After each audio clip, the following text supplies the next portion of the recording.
freedom of expression only ends a quarter mare, my imaginary. Mag freedom of expression okodwa ni experts gegi obedo godo. Owadwa. Truth be told, ungandi kamora mora between the UDA party and ODM party in regards to the interest my broad-based.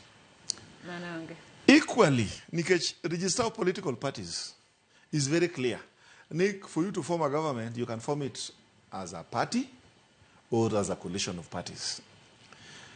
But remember, Ninti's precedence has most been said. In 2017, Neja kom odi yero koduru Kenyatta. Gik manote morewa ng'eyo. Bang'e no nitiere handshake. Handshake jakom no dhi kende ng'adi. And it is on record ka jo ODM gi coalition partners mag NASA ne ywak ni odhi kende moko they were not involved. Ne onge ODM manodhi, jakombe manodhi Uhuru Kenyatta mosiepene magi winjore, magi bedo gi gimiluongo ni handshake government. Handshake government equally the same way mantiere broad-based government. It is silent in nature. Onge any binding document mondiki mobedo submitted to register of political parties ni UDA and ODM or ODM and the Jubilee then no riwore. Kaka UDA umor kaka experts mag ODM. Just hold on. Let me make my point. Jogi no be this silent arrangement mar Jubilee mar handshake. Now they magi osiepene no kelo kwe manotemo nyuolo BBI kata bed no lwar kamano. Hold on. Secondly, just hold on. Secondly, you're taking course. Yes. Secondly, ginodhi mano nyuolo Azimio in 2022. Equally, one gi faith in leadership marwa. Kendo wa believe ni ka jatendwa odhi mogo mbaka go wadgi maduong' ma jakom Raila Amolo Odinga. Kata ok gindikore kamora mora legally ma bind. To wang'eyo ni ko believe to wang'eyo ni Raila means well for him. Mane miyo wan kaka jo UDA, they said experts. One ben donate experts as UDA party. They are no longer members of UDA, they are the members of the government. Wan ge jawa manogolo mobedo PS, wan ge jawa manogolo mobedo CS. Koro mor gi tij mbadi udo, mor gi tij wandai, mor gi tij joho. Wan kako ganda adwa puonjora go. Kaka jo duan bura mar UDA. Wan kako ganda jo UDA ma Joluo.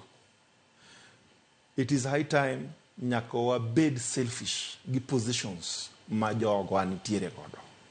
Wahero mbadi gi jogo te manomiwa gi jogo mane giyude sirkal ma oganda wa support gi galam gi ng'ado rieko kod puonjruok. Ok en na seche te ma kiwuogo kinyiti ga jotelo gi kidi makata dizono ki interrogate okipenj kaka wadani. King'iyo mos tiyudo ni gik mang'eny is not aware of happenings. Okong'eyo ni ODM nikech is not a member, I believe is not a member mar NEC, the National Executive Committee mar ODM is not a member.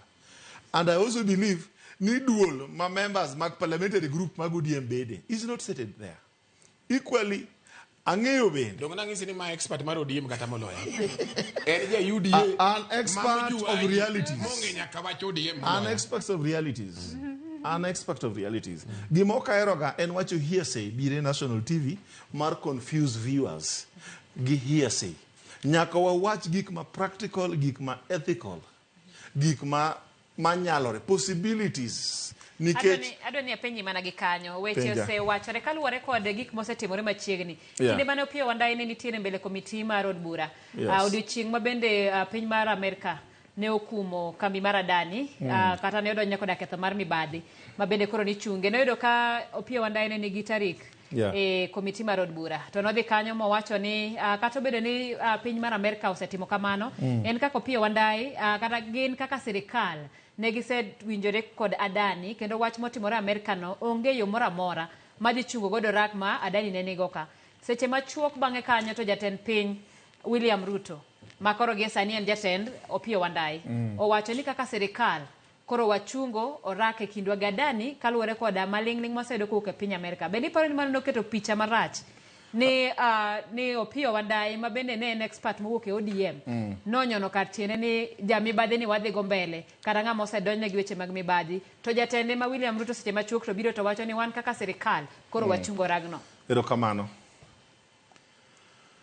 Opiyo Wandayi is a resourceful mind e Kenya ka.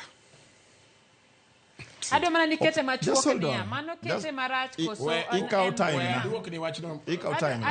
Penjo mara. Biye kaw sama Ipende makato odhi machako so duwe. Already you are eating into my time. Ose wuoyo ka 10 minutes. Opiyo Wandayi is very resourceful. Adwa nyisi ni one, nitie gima iluongo ni due diligence. Kenya is a sovereign nation man nitiere gi structures and independent bodies. Adani is an external development partner. Adani kano biro ka. Sheria ma Kenya gimonego interrogate mwapenjre ka. Sheria mar procurement, mar public private partnership. Waonge samaro just hold on, nyathiwa. Due diligence not him koso noko team. Not him. Mane gima no Opiyo Wandayi or defend. The due diligence was done. Another thing, Mara, hold on. Another thing, another